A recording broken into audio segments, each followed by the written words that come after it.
Good morning and welcome to another episode of Unscripted and Unchained RPG Review.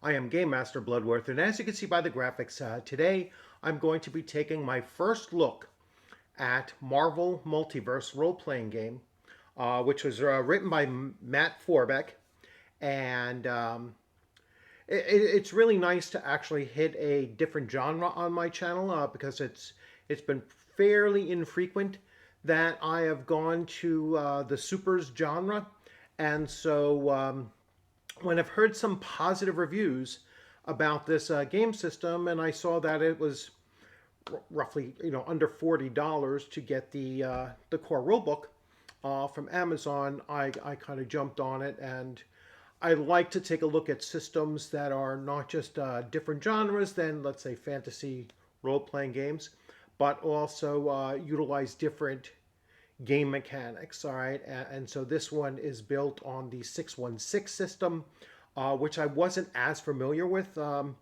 as like the D20 system or whatever. So that was another peak in my interest, was the fact that it does use a different dice mechanic than I typically utilize. And so once again, just another reason why I like to showcase some of these different kinds of systems and different genres. So without further ado, I am just going to go into chapter 1, how to play, and this is really just an introductory video that will be part of a playlist where I go through the other chapters of the book and fully cover this. Now, when I shift over to the PDF is using the playtest because there isn't currently a PDF version of the full book. But here I do have the full book. So at times, if I see a big difference between what was in the playtest and what is actually in the book, I'll be reading from the book to go over those details with you. So without further ado, let's jump right into it. And as I said, this is just an introductory video. I'm not actually going to get into the game mechanics of the book.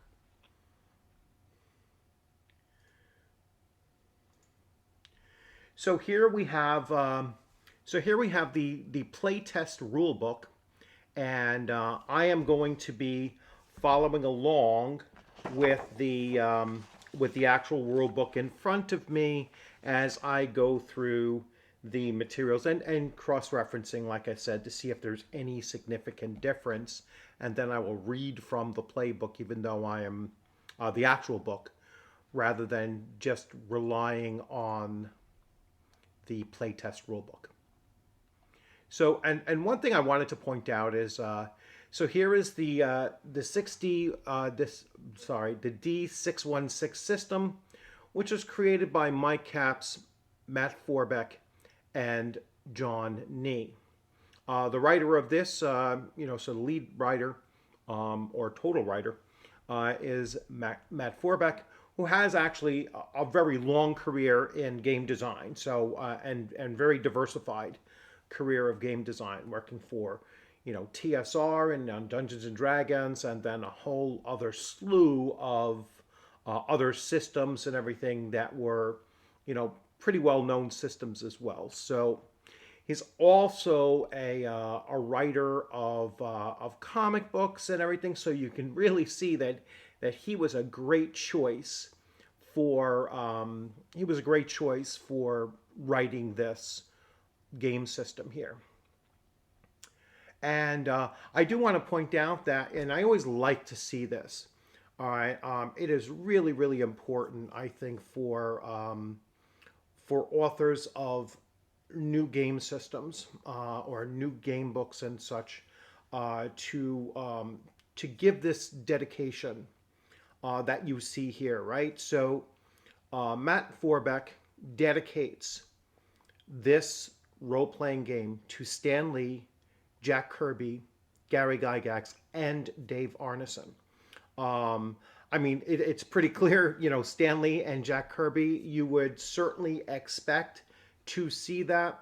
Gary Gygax, most well known for for creating and marketing Dungeons and Dragons, and Dave Arneson, who is really the founding father of tabletop role playing, the way that we have known it since the early 1970s. So even before 1974 D&D, Dave Arneson was really the impetus, his ideas of role playing games, and individual characterization, at the tabletop, was really his brainchild, let's say, and then the combination of the two is what brought us Dungeons and Dragons in 1974, and then moving forward, both Gary Gygax's marketing and Dave Arneson's ideas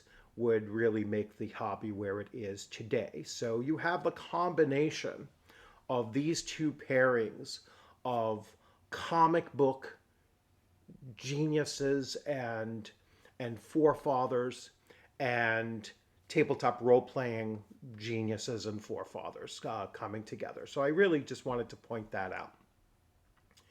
So as I said, I'm going to focus on the introduction here, and go over, basically what is role-playing. I usually skim over this, but I want to see how this book handles it. All right, and then I'll make some other comments along the way that might be slightly disjointed from the overall premise that is in the introduction, but I think it's really important to put that out as well. So, introduction. I'm going to have to expand this here, and I will make some commentary along the way as far as the formatting and the way the book is put together. So, welcome to the Marvel Multiverse role-playing game. This is a fantastic game in which you and your fellow players team up to tell amazing new stories in your own corner of the Marvel Multiverse. These tales can star heroes from famous teams like the X-Men, Fantastic Four, and the Avengers, or they can feature brand new heroes of your own creation. You can even mix them up and have your own heroes fight alongside legends like Spider-Man, Captain America, and Wolverine. In your game, it's entirely up to you. A role what? A role-playing game. If you are unfamiliar with games like Dungeons and Dragons, you already know what that is. But for those who have missed out on this kind of fun till now, let's explain. A role-playing game, an RPG for short, is a game in which the players take on the roles of various characters to create stories together. In the Marvel Multiverse role-playing game, the stories tend to be action-packed, epic featuring super-powered heroes and villains clashing against each other in high-stakes conflicts. Just as you can find many kinds of stories told in Marvel Comics, though you can create all sorts of different stories in your games. The game part of the role-playing game comes from rolling dice to figure out what happens when there's a question about whether your hero might succeed or fail. The answer is often besides the point. The story keeps going either way. The results simply tell you which direction it goes. So, first thing about the formatting, I think the white on yellow, or yellowish tan, is a little bit hard to read.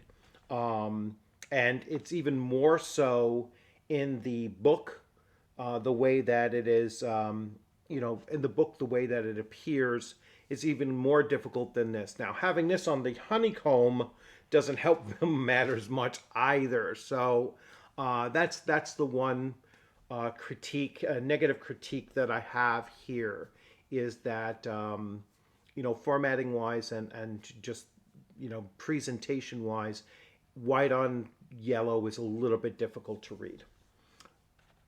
What you need to play. To play Multiverse role-playing game, you need the book, a group of people, a set of dice, some character sheets, and a pencil. And that's one of the other things.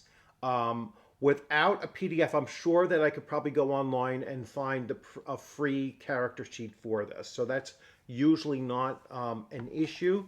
But if that weren't the case, I always find that I like when a character sheet is put on the back cover of the book. That way you can very easily print it out.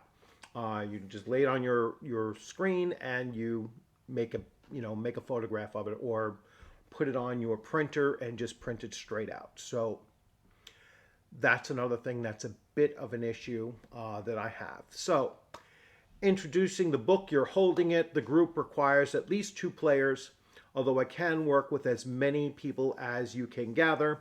And that's usually very simple. Many games work best with 4 to 6 players, and I would agree with that. This would certainly work very, very well with a game master and 1 player, and you make that player the star of everything. And so I see this as a significant book game to use with a very small group, as opposed to the more common 4 to 6 players as they describe. Another reason why I picked up this book was because I've watched many reviews of it, and many have said that this is actually very solo role-playing friendly as well. And as I go through the game mechanics, I certainly want to take a look at that possibility. Most players take on a role of a single Marvel superhero out to saving anything from their friendly neighborhood to the entire multiverse. Because these characters are controlled by a single player, they're called player characters. So I'm not going to get into the total nuts and bolts of this. They're narrator's job, and so that's what the game master is called, and here is the narrator. So again, that's putting the mark of this is a narrative. This is a storytelling focused RPG. More so than just game mechanics, even though it is still a role-playing game and there are dice here. I think there's an emphasis on storytelling, and that's perfectly fine. There's sometimes the connotation of storytelling RPGs that is a negative one. In this case here, it's more of it's just a narrative focus for. There's still plenty of dice rolling in this if you so choose. The dice, and they go through here, many other role-playing games use dice for all sorts of different shapes. All right, the Multiverse role-playing game only uses the regular cube dice, or D6s, basically. You need 3 dice or 3d6 to play. Ideally, one of them should be a different color than the other 2. So that you can pick it out easily. And I would certainly go with white, red, white, but if you have 2 of one color and 1 of a third, you're perfectly fine. Or 1 of a second, I should say. In a perfect world, each player has their own set of 3 dice to play with. All right, officially, Marvel role-playing dice sets will be available for sale separately, although regular dice will do. And yeah, you don't need the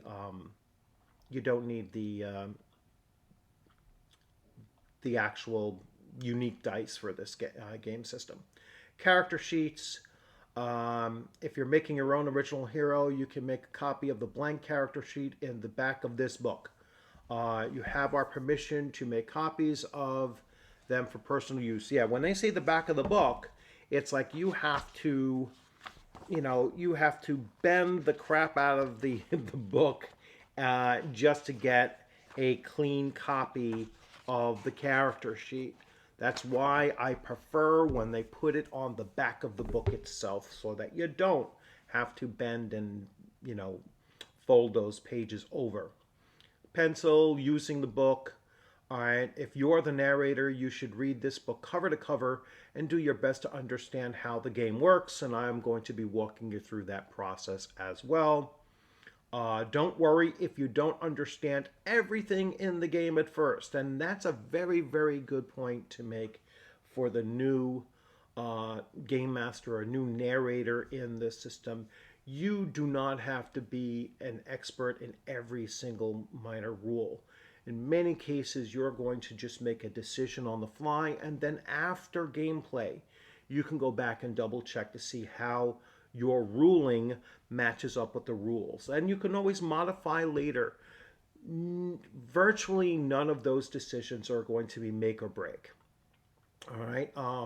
You're just going to keep the flow of the game going. That is the most important thing, is not to get hung up on rules, get hung up on the idea of game flow, and let it run smoothly. Your players will enjoy it far more.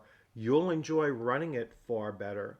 And then you can go back and take a look at the rules to see where you might have misinterpreted it or missed on a particular rule that a player was aware of.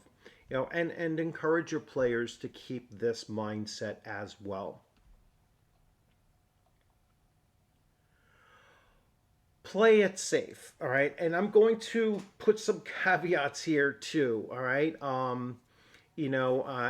My channel and I have frequently talked about safety tools and that kind of thing, and why this is, this is something that you really should deal with before your players take a seat at your table.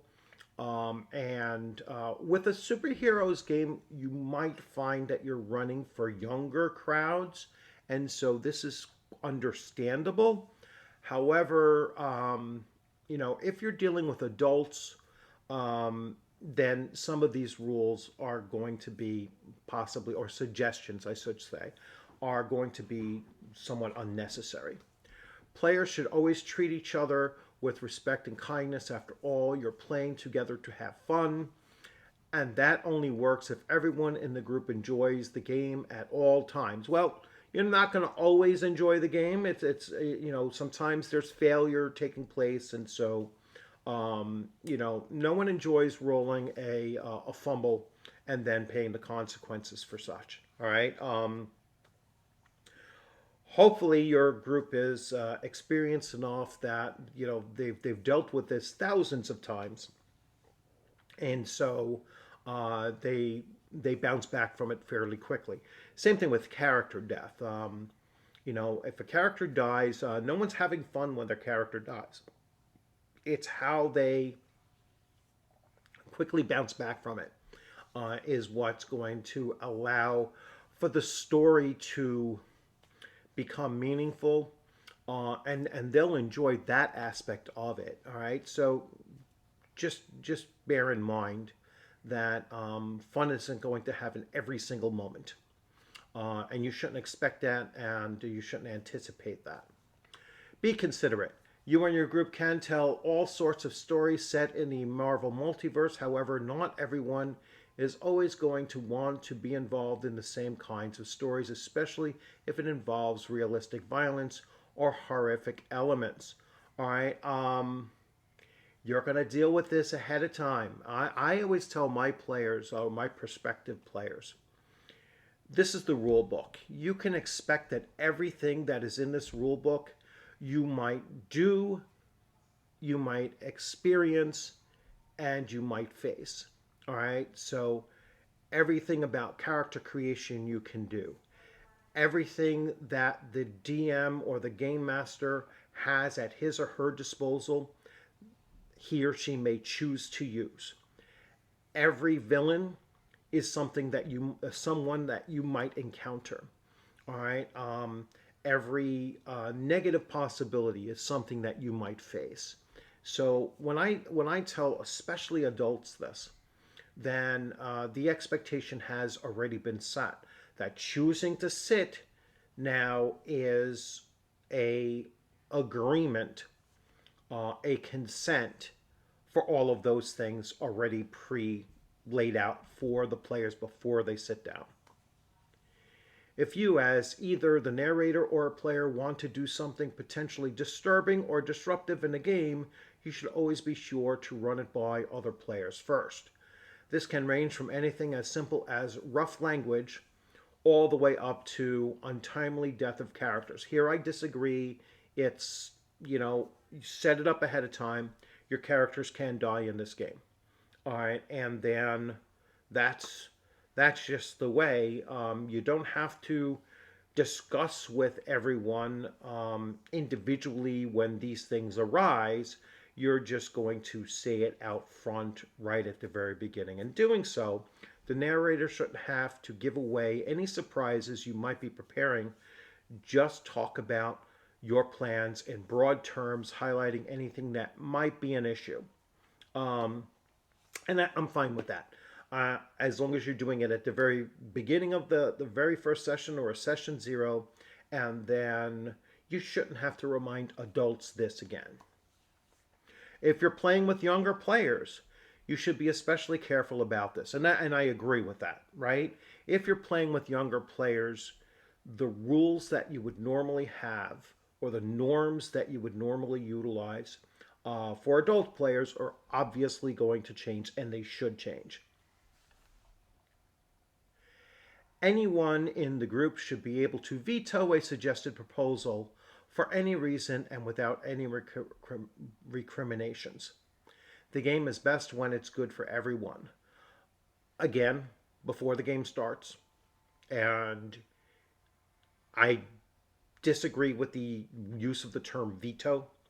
Um, if we're already a table of 4 players and a fifth player is considering joining the table, that fifth player does not have veto power over something that the narrator and the other 4 players have already decided upon.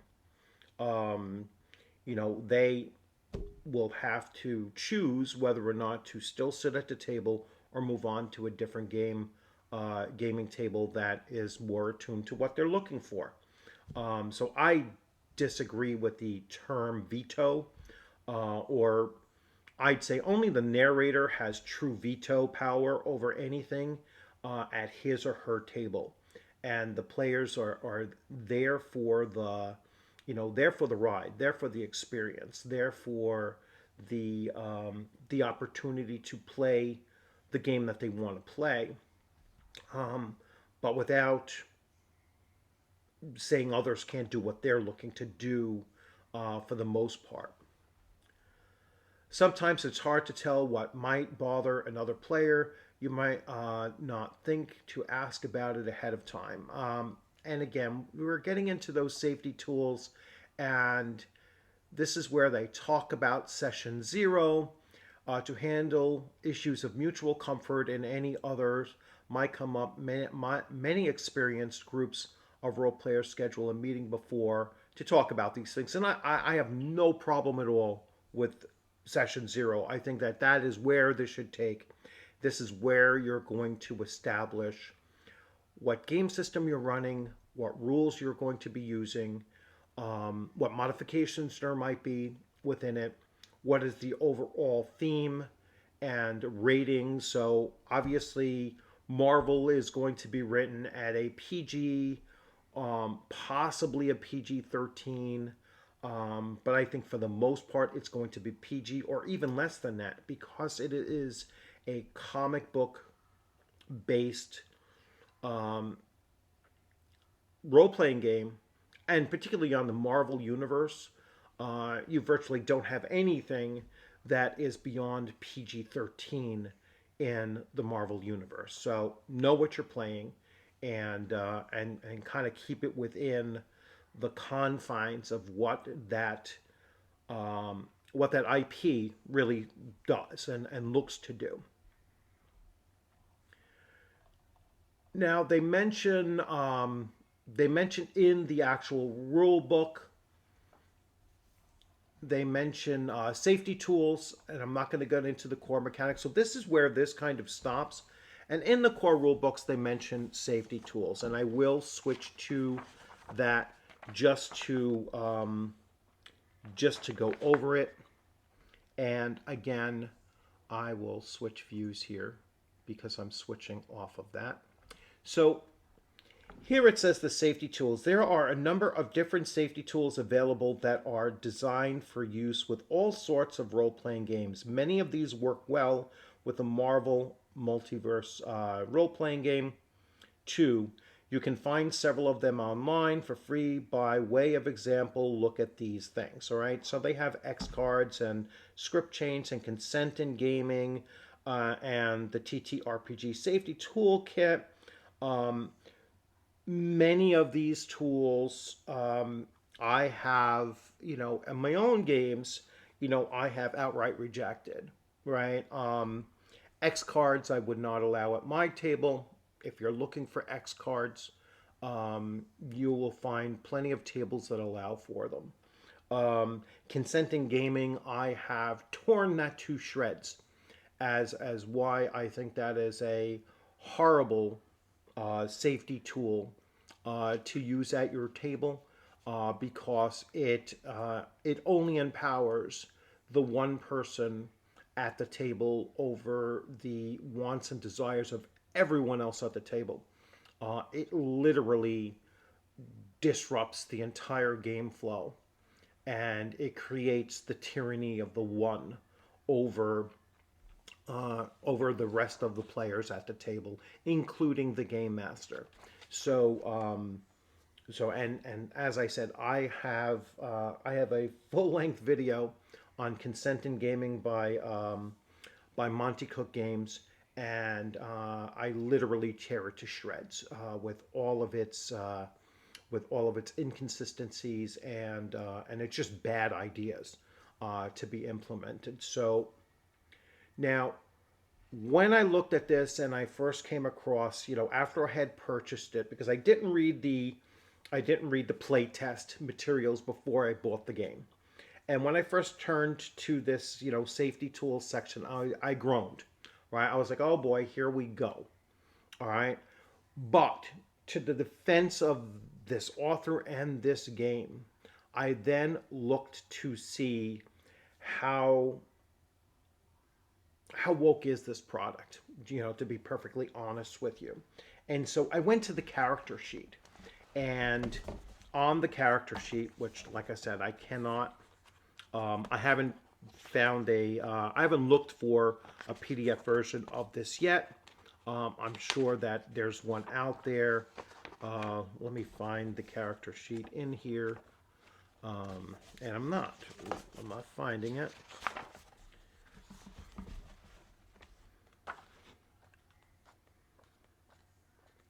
Let me just go to the character sheet. I mean, bottom line, I'm not going to belabor this because it's taking me too long to find the character sheet in the thing. That's why I like character sheets on the back of the book. All right, that is, they can very easily put the other description. Yeah, I'm not even flipping to it. All right, here we go. All right. So here is the character sheet. It's 2 pages. I think that's a little bit extensive as well. But when I looked at here, I looked for several things to give me an idea of whether or not there's going to be any problematic things in here. Real name, height, weight, gender, eyes, hair, size, distinguishing features, team, base, origin, and occupation. All right. No pronouns. All right. And for many of us, pronouns on the character sheet is a red flag. All right. And that would give you an indication that this might be the overall tone of the of the game system itself. And so I was relieved that at least it did not have pronouns on the character sheet. Now, you could prefer to use whatever pronouns you wish to use. But when it's on the character sheet, it kind of pushes that as being a focus of what's going to happen at your interaction at your table. So that was the first thing. Now, the thing that really surprised me, and I flipped through all of these characters here.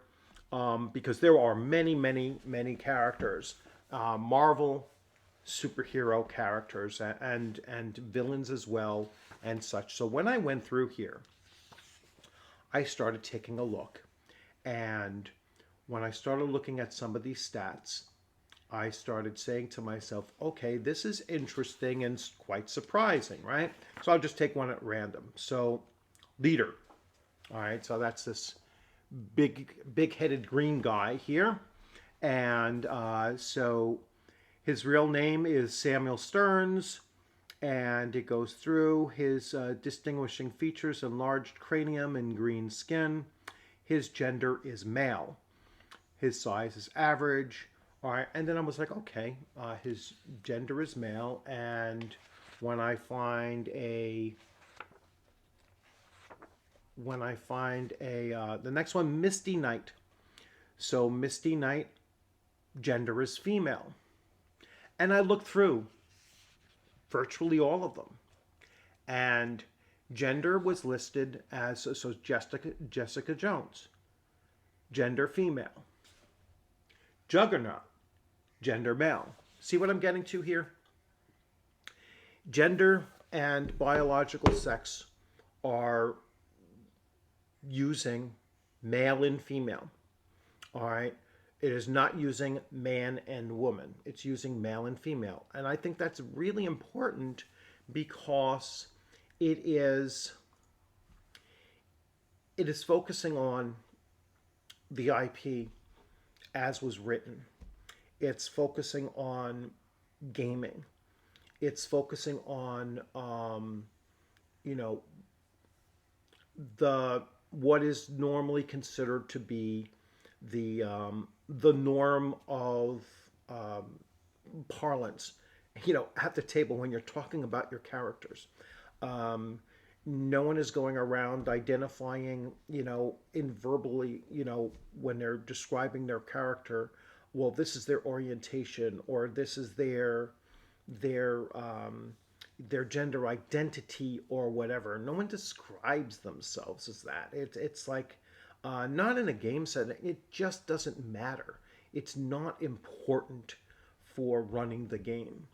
And so I was certainly relieved to see that they did not build beyond the safety tools.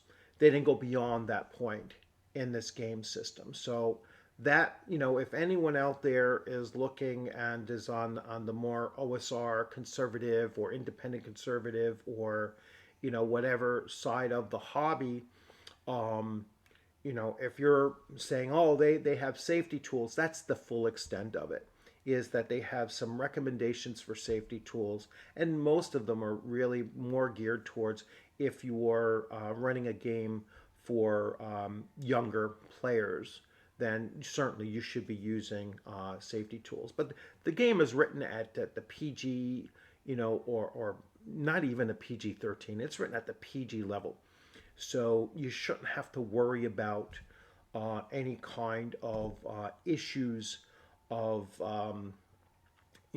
super horror or, or anything of the rated R or worse versions in this game system. And you don't have to worry about the politics either, because that's not in here from what I have seen so far. And so it's a game system that, as I go through the next video, I'm going to start talking about the actual dice mechanics. And you'll see that the dice mechanics are different from many other game systems that you might be familiar with. And then I'll get into character creation and skills and such like that, and powers, and move forward with that. So hopefully you enjoyed this this very introductory first look at Marvel Multiverse role-playing game. And I wish I had an easier one to say than that. So MMORPG, maybe I'll call it that, the MMORPG. And so hopefully you like this video. Subscribe if you haven't subscribed. If you have any questions or comments about the game system itself, feel free to put those in there, and I will address those either directly in a comment or I'll make a video on it. I will be going through each of these chapters, so I will be doing a separate video on the core mechanics, character profiles, combat, creating characters, backstories, powers, some of the characters in there, and then a little talk about the functions and various charts and everything for the narrator. I won't spend too much time on the Marvel Multiverse.